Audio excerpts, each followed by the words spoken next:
ናብ ህይወትና ብዝተፈላለየ ጋጣሚ ቀሪቦም ደለይቲ ጽቡቕና ዘይኮኑ ግን ድማ ደለይቲ ጽቡቕና ዝመስሉ ምስጢራውያንን ዘይፍለጡን ሓደገኛታት ዝበሃሉ ሰባትን ከመይ ጌርና ንፈልጦም ከመይ ጌርና ኸ ካብ ህይወትና ነርሕቆም። ሰላምታ ኣይረሳዕኹን ፍትዋት ተኸታተልተይ ኳዕ ብሰላም መጻኹም ሎማዓልቲ ሒዘልኩም ዝመጻኹ ልክዕ ከምቲ ኣብ ምእተው ዝሰማዕኹምዎ ብሳይንስ ተረጋገጸ ብዝተፈላለየ ጋጣሚ ናብ ህይወትካ ቀሪቦም ብስራሕ ብፍቕሪ ብትምህርቲ ብሓፈሻ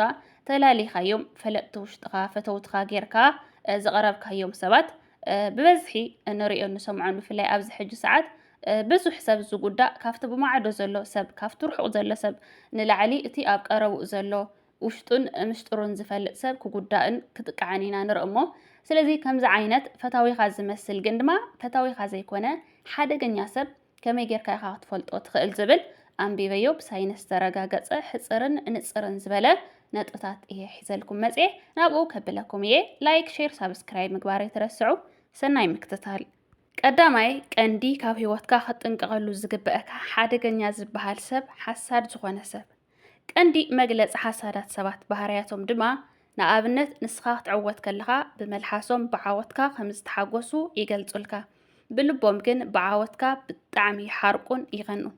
ገና ካብ ዓወት ከይወፃና ከለና ንኣብነት ሓደ ወዲ ረሂፁ ንብዙሕ ግዜ ጽዒሩ ዝኾነ ነገር ሰሪሑ እንድሕር ደኣ ተዓዊቱ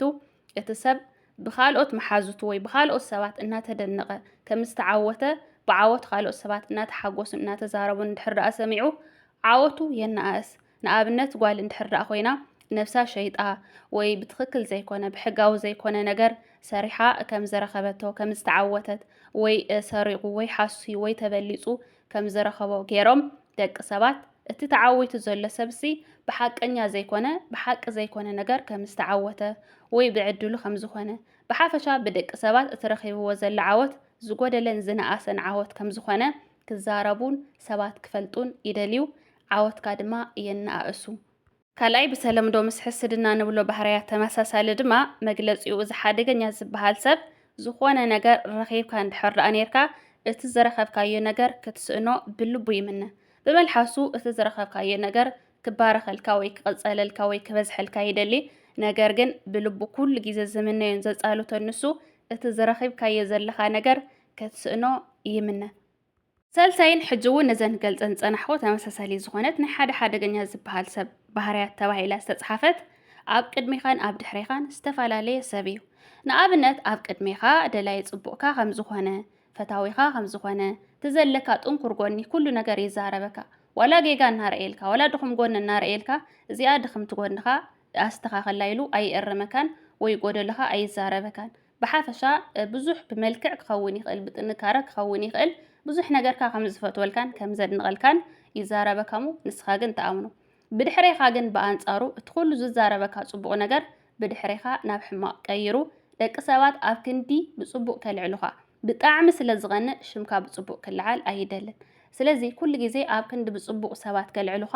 ብሕማቕ ንኸልዕሉኻ እቲ ዘለካ ነገር ኩሉ ደቂ ሰባት ንኽንዕቕዎን ንኽጽየፉኻን ንኸግልልኻን ይደሊ ስለዚ ብድሕሪኻን ኣብ ቅድሚኻን ብጣዕሚ ስለ ዝቐንእ ዝተፈላለየ ዓይነት ባህርያት ኣለዎ ኩሉ ግዜ ብድሕሪኻ ብጽቡቕ ብምንም ተኣምር ከልዕለካ ይደልን ኣብ ቅድሚኻ ድማ ሕማቕ ክዛረበካ ኣይኽእል ራብዓይ ናብ ዝኣመኖምን ዝፈተዎምን ሰብ ብቕንዕና ዘይኮነሲ ብጥቕም ዝቐርቡ ሰባት መብዛሕትኡ ግዜ እዞም ዓይነት ሰባት ንሓደ ሰብ እንድሕር ደኣ ወዲቑ ፀኒሕዎ እሞ ኢዶም ሰዲዶም እንድሕር ደኣ ካብ ውድቀቱ ኣልዒሎምዎ ድሕርታ ብኢዶም ስሒቦም ሰልዓልዎ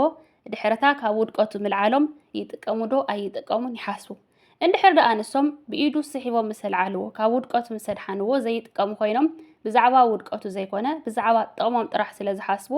ሰብኣውነትን ቅንዕናን ስለ ዘይብሎም ከረድእዎ ኣይኽእሉን መብዛሕትኡ ግዜ እዞም ጥቕመኛታት ዝበሃሉ ዓይነት ሰባት ኣብ ጎኖም ዘሎን ዝቐረብዎ ሰብ የዋህ እንድሕር ደኣ ኮይኑ ዝሽወደሎም እንድሕር ደኣ ኮይኑ እዮም መብዛሕትኡ ግዜ ክገብሩሉን ክሕግዝዎን ዝኽእሉ ብድሕሪኡ ምስ ሃብዎ ብሰለስተ ኣርባዕተ ዕፅፊ መሊሱ ክህቦም ከም ዝኾነ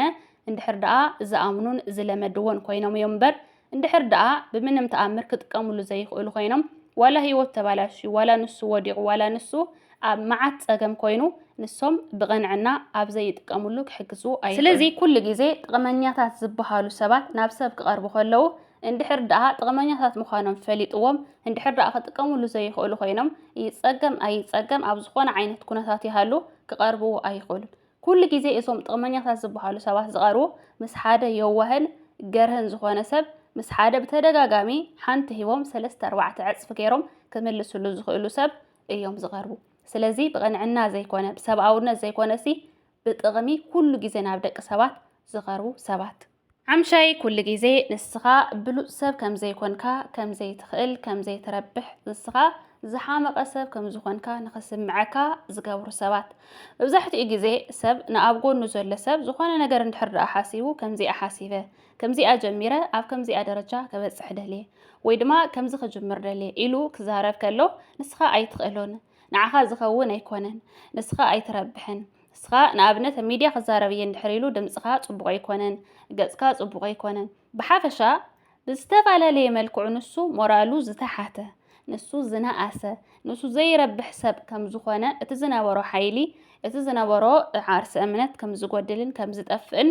ገይሮም ዝቕይሩ ሰባት። እዚ ማለት ኣብ ጎንኻ ዘሎ ሰብ ንስኻ ዝኾነ ነገር ሰሪሕካሲ በቲ ዝኾነ ነገር ከም ትጉዳእ ከም ትወድቕ እንድሕር ደኣ ተረዲኡ ብቕንዕና እውን እዚኣ ተሰሪሕካየ ከምዚኣ ክትከውን ትኽእል ኢኻ ከምዚኣ ኮ ክትጉዳእ ትኽእል ኢኻ ኢሉ ሓቀኛ ፈታዊኻ እውን ብቕንዕና ይዛረበካ እዩ። ግን እዞም ዓይነት ሰባት ዋላ ከምኡ ገይሮም እቶም ቅኑዓት ዝበሃሉ ሰባት ከመኸሩና ከለዉ ብሓፈሻ ሞራልና ብዘይትንክፍ ነብስና ብዘየፅልእ መልክዑ ንሕና ኣነስ ኣይረብሕን ኣይጠቅምን ኢልና ብዘይንህሰየሉ መልክዕ እዮም ዘረድኡና። እዞም ሕማቓት ዝበሃሉ ዓይነት ሓደገኛታት ዝበሃሉ ሰባት ግን ንስኻ ብኩሉ ነገርካ ዘይትረብሕን ዘይትቕየርን ንስኻ ብሉፅ ዘይኮንካ ሰብን ከም ዝኾንካ ከም ዝስምዓካ ነብስኻ ኣትሒትካ ከም ትሪኣን ነብስኻ ከም ትፀልእን ሓይልኻ ምስ ብዙሕ ሓይሊ ከም ዘይብልካ ጌርካ ሞራል ከም ዘይብልካ ጌርካ ከም ትሓስብን ይገብሩ። ሻውዓይ ሕጂ እውን ምዛ ክገልፃ ፀናሕኹ ነጥቢ ተመሳሳሊት ነቐፍቲ ዝበሃሉ ሰባት ሕጂ እውን ክንርድኦ ዘለና ብዙሓት ሰባት ኣለዉ በቃ ሕውነቶም ፍቕሮም እቲ ዘለዎም ብሓፈሻ እቲ ዘለዎም ነገር ንዓኻ ዘይተረድእካ ተረዲእዎም ጉድለታትካ ሪኦም ንስኻ ንኸይትጉዳእ ንስኻ ንኸይትፅገም ኢሎም ብፍቕሪ ዝነቕፉኻ ሰባት ኣለዉ። እዞም ነቐፍቲ ወይ ድማ ሓደገኛታት ነቐፍቲ ዝበሃሉ ሰባት ግን ብዙሕ ፅቡቕ ነገር ተዛሪብካ ብዙሕ ፅቡቕ ነገር ጌርካሎም ናትካ ንእሽተይ ነጥቢ ጌጋ ጥራሕ ይእልሽ እሞ በታ ዝረኸብዋ ጌጋ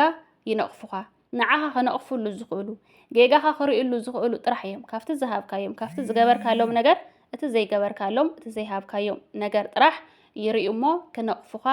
ይህወኹ ወይ ድማ ኩሉ ግዜ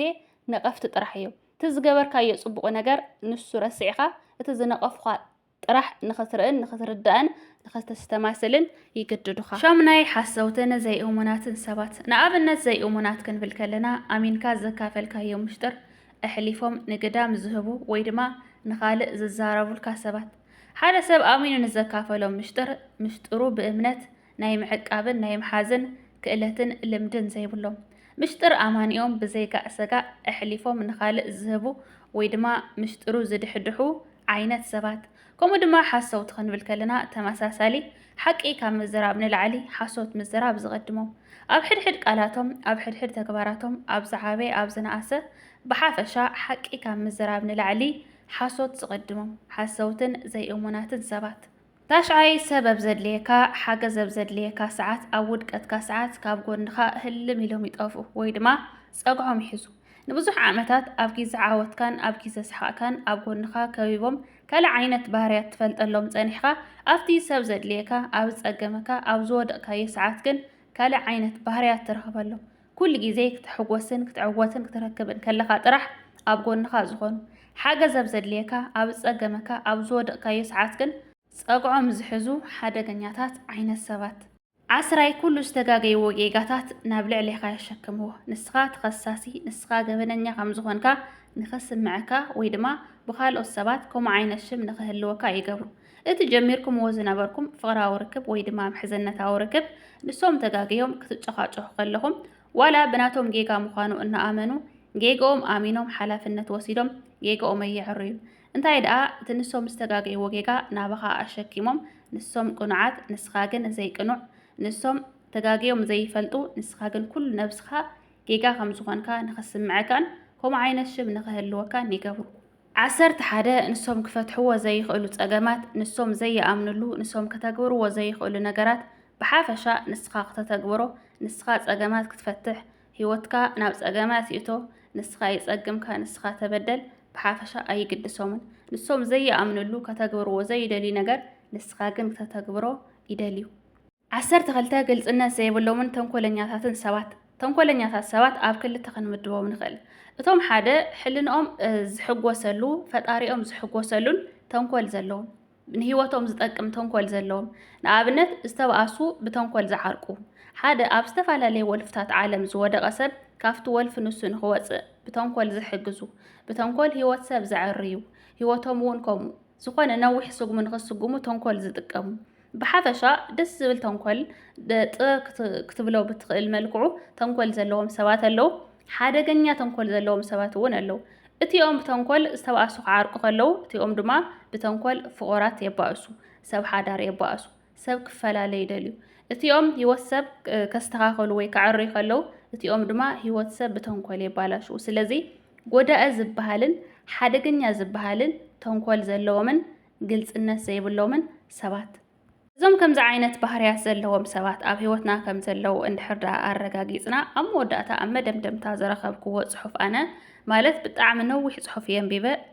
ሕፀረ ቢለን እተን ቀንድን እየ ኣቐሪበልኩም እንድሕር ደቃይቕ ነዊሑ ንኸየሰልችወኩም ስለዚ ከምዚ ዓይነት ባህሪያት ዘለዎም ሰባት እንድሕር ኣረጋጊጽና ብሰናይ ሰላም ብዘይ ባእሲ ብዘይ ጭቕጭቕ ብዘይ ዝኾነ ዓይነት ግጭት ተጠንቂቕናሎምን ፈሊጥናዮምን ጥራሕ ክንጓዓዝ ከም ዘለና